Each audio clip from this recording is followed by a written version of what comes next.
welcome to Wavescan, the international DX program from Adventist World Radio. Researched and written in Indianapolis by Dr. Adrian Peterson and produced in the studios of WRMI Shortwave in Miami. I'm Jeff White. Today on Wavescan, a blast from the past, medium wave broadcasting stations on high power. We'll have more from the 2014 annual meeting of the National Association of Shortwave Broadcasters in the U.S. Our annual DX contest, Rare QSL cards, will have the details for you, and our Japan DX report.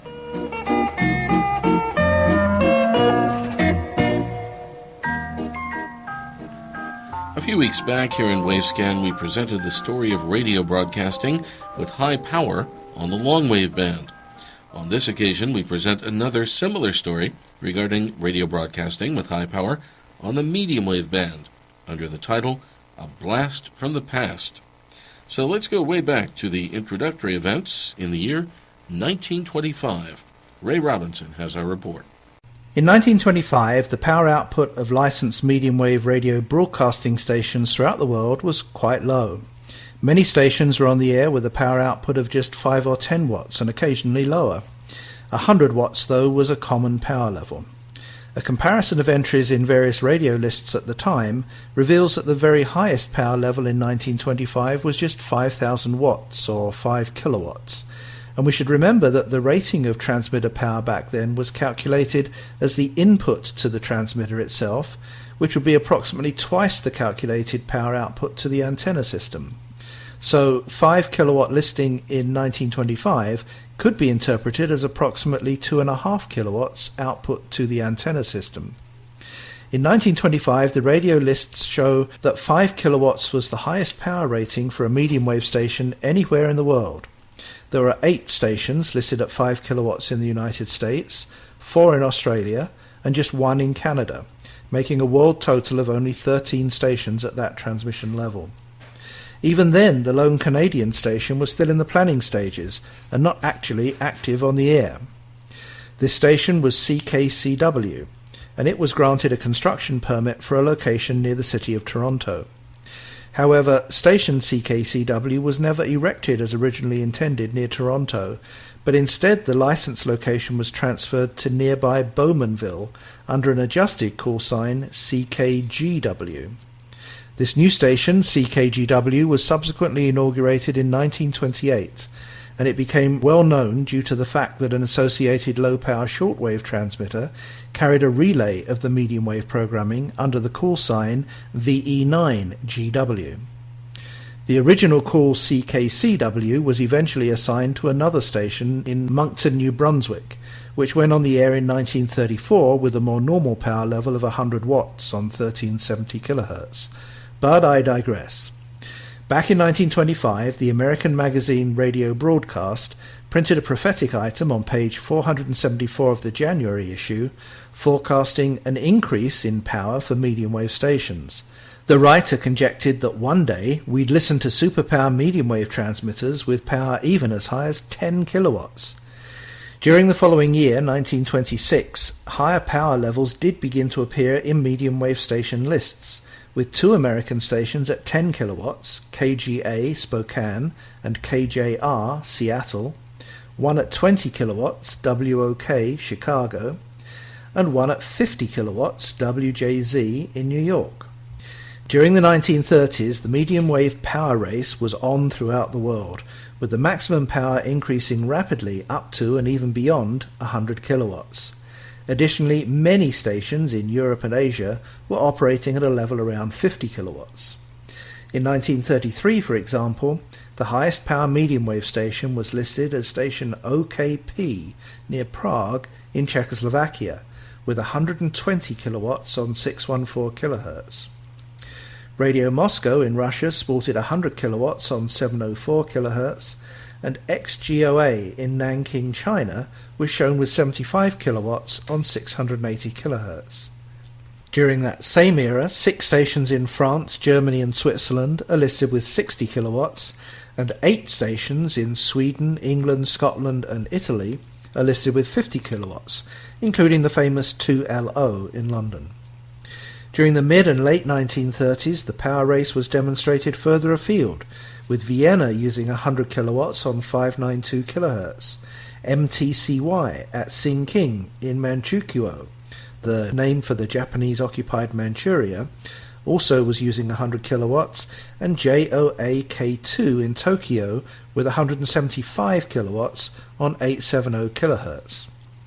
The highest-powered medium-wave radio broadcasting station in the South Pacific was the well-known national station 2YA in Wellington, with 60 kilowatts on 570 kHz. In those days, 2YA was often heard in the United States, as well as right across Australia. During the early 1940s, more than 50 medium-wave stations in the United States were on the air at a power rating of 50 kilowatts, which by then was the highest the FCC would permit for regular broadcasting.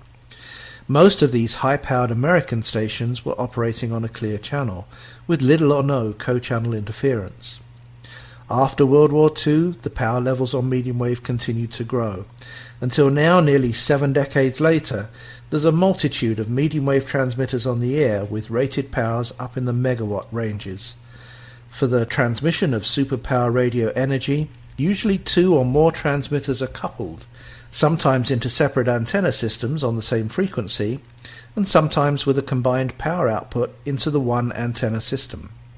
For example, Saudi Arabia is on the air with medium wave transmitters listed at 2 megawatts, which is 2 million watts output.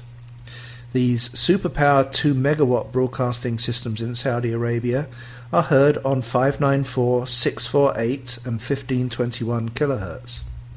Hungary is also listed with 2 megawatts on 540 kHz, as is Vietnam on 1242 kHz. Both North Korea and South Korea radiate 1.5 megawatts on 657 and 972 kHz. Both Russia and China are on the air with 1.2 megawatts via a total of 6 medium wave channels. At 1 megawatt, that is with 1 million watts, at least 30 medium wave stations are on the air in Europe, the Middle East, North Africa and Asia. The countries in Asia with such high power are India, Pakistan, Taiwan, Siberia, Bangladesh, China, Thailand and North Korea. In addition, the Voice of America is on the air with 1 million watts on 1575 kHz in Thailand and 1170 kHz at Poro in the Philippines. Okay, I hear you say, he hasn't mentioned the pre-war experiments at WLW in Cincinnati yet. Well, on a coming occasion here in Wavescan, we plan to present the story of superpower medium wave stations in North America, and we'll cover that then. Back to you, Jeff. Thanks, Ray. Ray Robinson of KVOH Shortwave in Los Angeles, reporting for Wavescan. You're listening to Wavescan from Adventist World Radio. Send your comments and reception reports to Wavescan, Box 29235, Indianapolis, Indiana, 46229 in the United States. That's Wavescan, Box 29235, Indianapolis, Indiana, 46229 in the USA. Or you can email us at wavescan@awr.org. Our email once again, wavescan@awr.org.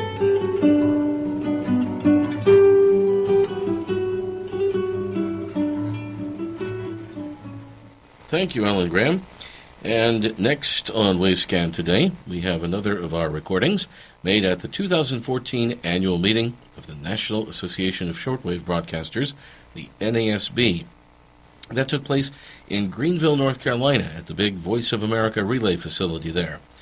Here's part of what happened. All right, welcome back, everybody. Starting off with John Taylor with a KVOH update.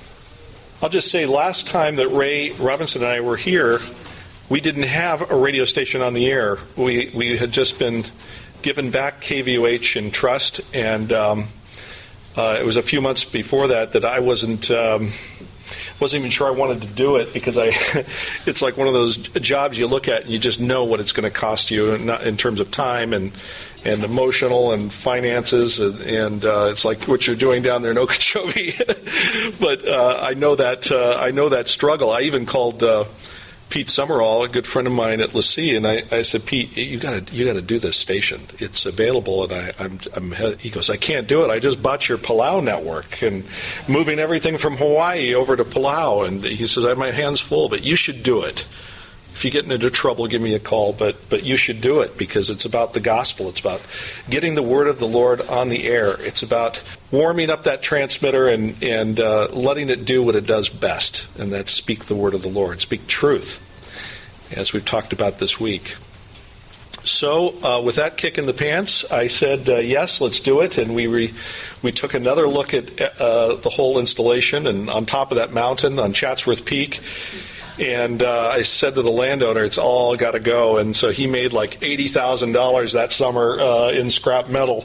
It was that much stuff, and had to clean out the debris under the antenna field, and it just the transmitter wasn't working very well at all. It had some problems with the license, in that somebody had said to the previous owner, you're broadcasting on the wrong frequency, and the FCC sent a note to him, and because they didn't speak English, the letters went unanswered, and finally the FCC said, well, you're off the air. So we had to actually do the work to get it back on the air, and so we have a good relationship with the FCC. We have some good frequencies, and we commenced broadcasting November 1st, 2013. In the evening time on frequency 9975. And very quickly, our programmers came to us and said, we remember the old days. We want to be daytime broadcasting down into Mexico and Cuba on that 17775. So we flipped the schedule, and now we broadcast 6 hours a day on 17775. On the weekends, we broadcast 9975 and sharing that frequency with Trans World Radio. They're using it to go up into China, but those have been two really good frequencies for us, and it feels great to be back on the air and to receive some of the letters, the QSLs, the reports by email have been very encouraging, and we're very slowly building up our programming. As you know, you got to pay for it all, and the power bills come pretty regularly. And we've had some wonderful donors that have helped make that possible this year. We'd like to expand our hours and really ring out that 17775 frequency, and then we've got room to grow into the evening time as well on that 9 megahertz. So we've got a lot of room to grow and have a very robust schedule. So we're looking forward to that. How did Voice of Hope begin as a radio network? Well, it was founded under a ministry called High Adventure Ministries. And my father-in-law, George Otis, was the founder of that. So somewhere in his late 40s, George received the Lord. In 1986, Mexico, or 87, Mexico outlawed the broadcasting of Christian programs from their borders. You couldn't buy time on their stations, and they broadcast masses and things like that. You had to get special government approval, but not much of that was being done by evangelical Christians. In fact, none of it. But so we built KVOH out of Los Angeles to specifically reach into Mexico. And I remember the conversation with the engineer when George realized that he would cover Cuba too, And he thought that was really great. It was at the height of the Cold War, the Reagan era. Everything was very exciting back then. And I remember when we signed on the air, and George realized we were actually getting letters from Cuba, and people knew who we were. But that station, KVOH, was designed, and George would call it God's Great Harvester, because he wanted people to hear the gospel message and have their life transformed by that. As a result, we did a lot of live programming from that station, a lot of music, a lot of ministry, and some brokered programs, as well as some produced programs inside. A few years later, well, this is the RCA Ampliphase transmitter. It's number 5 of 12 that were actually made and ordered by Radio Vatican. This particular transmitter served a couple of years in Vatican City before it was purchased by HCJB and did a whole life of service down in Quito, Ecuador. We purchased it in 1986, brought it up to Los Angeles and put it back on the air, and it's still on the air today. And we've done some modifications. Dr. John and Ruth Stanley did a modification to it about 10, 12 years ago where they split the 100 kW transmitter. It was ampliphased to 50 kilowatt transmitters, and by splitting them and fixed tuning one to 1775, the other to 9975, it stabilized that transmitter, and it's been a good solution for us. We operate a TCI 516 log periodic. It's a beautiful antenna. It's at 2,600 feet. From this mountain, you have a 360-degree view. Ventura County to the back, Los Angeles to the front. You can see Catalina off the other side. And it's quite a beautiful location. And when you're in Los Angeles, you please give me a call and be our guest. We'll give you a little field trip. In the old days, you all remember the mail bags that used to come in before email. And these are our QSL card from 1986. We added another station. For many years, we thought we would have a transmitter on Guam, and that didn't work out. We even leased time in those years with Adventist World Radio. We had about 4 hours a day going into China. In the end, we received permission to build a transmission facility on the island of Palau, which is just south of Guam by about 700 miles off Diablo Bay, off the Philippines. And it was an American protectorate, I think, in those days. I think that's what its designation was. And they gave us permission to put a site there. It was there was also, as we were building the station, somebody took us over to some ruins that turned out to be a broadcast site of one of the Tokyo Rose stations was on that island. So it's a great place to broadcast into China and Asia.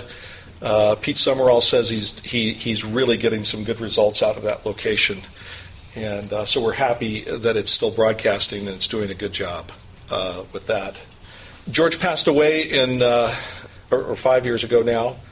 He was ill in the early 2000, and as a result, the board took over his ministry and they began to sell off assets. And KVOH was sold to Pastor Molina in Los Angeles, who ran it for 7 years and then returned it to us. Basically, we're back on the air, and our purpose is to broadcast the gospel of Jesus Christ. We're working on, I'll say this much about it, we're exploring the possibility of resurrecting or reinstating the Voice of Hope in Israel. We've had some conversations with the government of Israel in Israel and embassies here, and they're very excited about this possibility. And we're working now to go through the governmental process to receive a broadcast license. If we are granted a license to broadcast, it will be an AM license, probably a 100K transmitter out of the Golan Heights up in Israel. Our stated purpose for this is because of the situation in Syria. More than 4 million people have been displaced from their home. And the plight of the Christians in this region is horrifying. Many of these people are living in camps out in the desert of Jordan, southern Syria, also Lebanon. These countries have had to absorb 4 million people in a short period of time. Over 200,000 people have been killed in the last year in this war, and it's worse than we can describe. So this is a very important message. The Christian message can bring hope to this part of the world. And so if there's an opportunity to do that, we're committed to move forward with it. Our prayer is that, and pray with us, that God would give us that opportunity. We're ready to do it. So thank you very much. Thank you.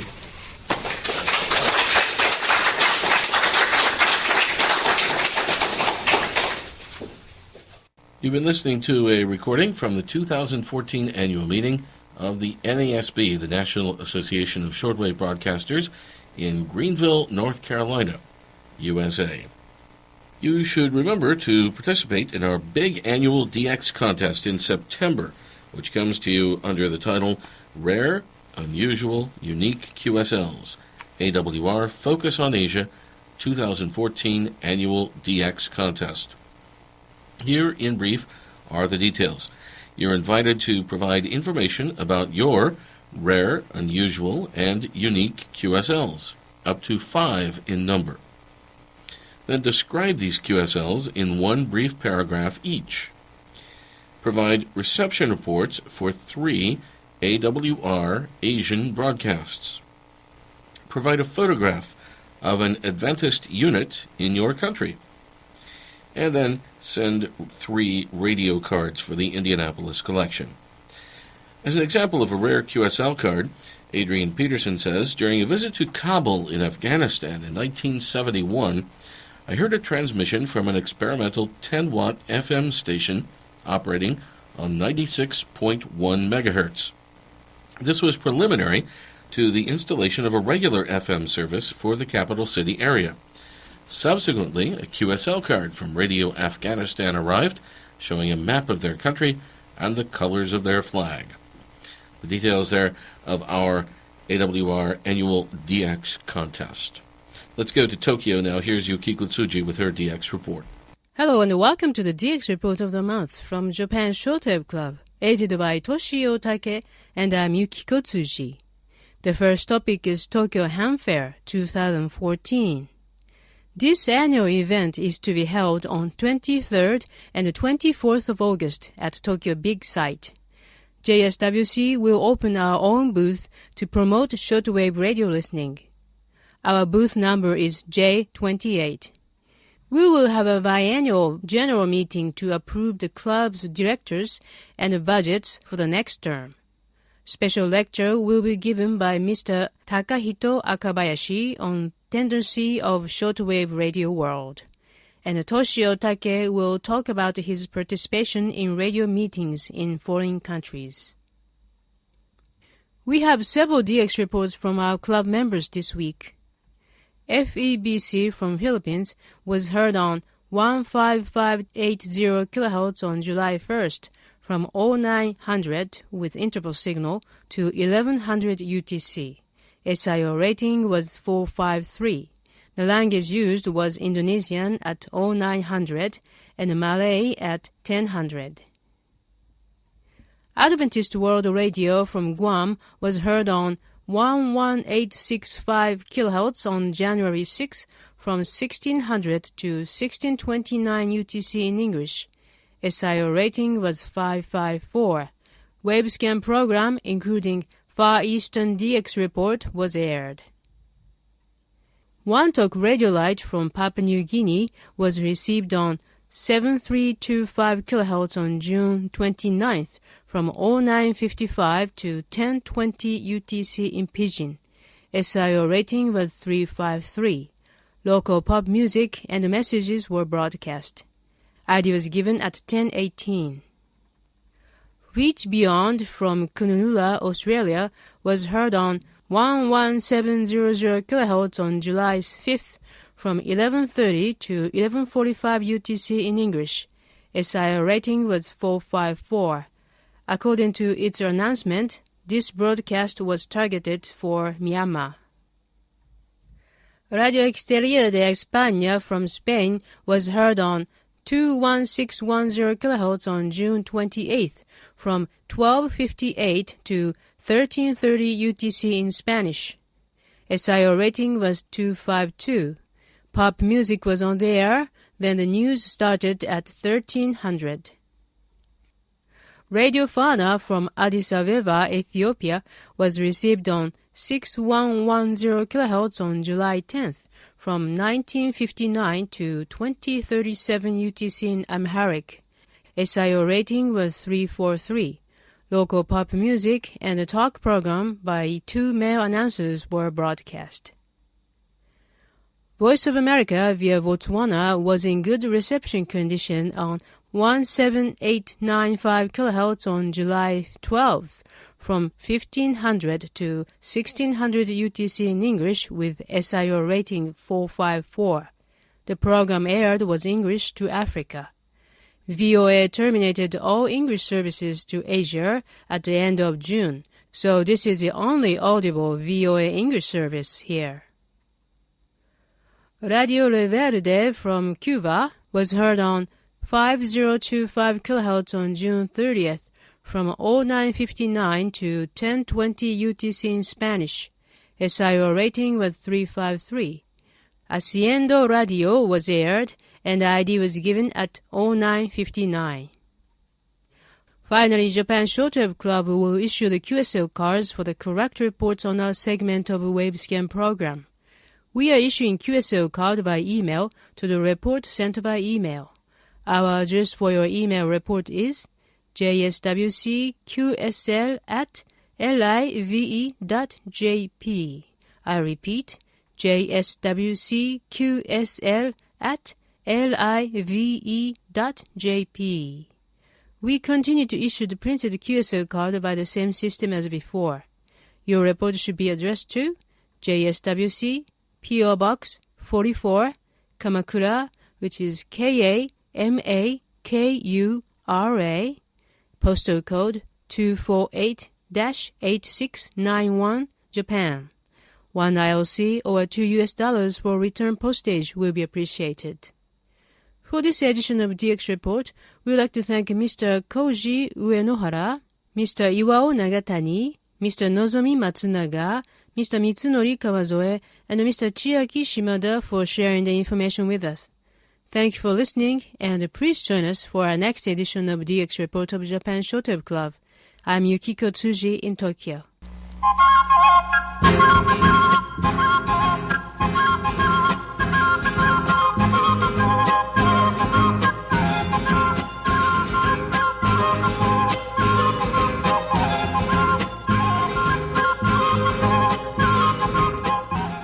Los Waianae from Ecuador in today's edition of Wavescan with their song San Juanito. Thanks for listening to Wavescan, the international DX program from Adventist World Radio. Researched and written in Indianapolis by Adrian Peterson. Several QSL cards are available for your reports on this program. Send your AWR and KSDA reception reports for Wavescan to the AWR address in Indianapolis that we'll give you in a moment. And also to the station your radio is tuned to, WRMI or WWCR or KVOH, or to the AWR relay stations that carry Wavescan. Next week on this program, we'll have Focus on Asia, a visit to All India Radio headquarters, New Delhi, more from the NASB annual meeting, and our Philippine DX report. Our address for your reception reports and also for the annual DX contest is Wavescan, Box 29235, Indianapolis, Indiana 46229, USA. That's Wavescan, Box 29235, Indianapolis, Indiana 46229, USA. And we always like to hear from you with your comments and suggestions at wavescan@awr.org. That's wavescan@awr.org. I'm Jeff White at WRMI in Miami. Till next week, good listening, everyone.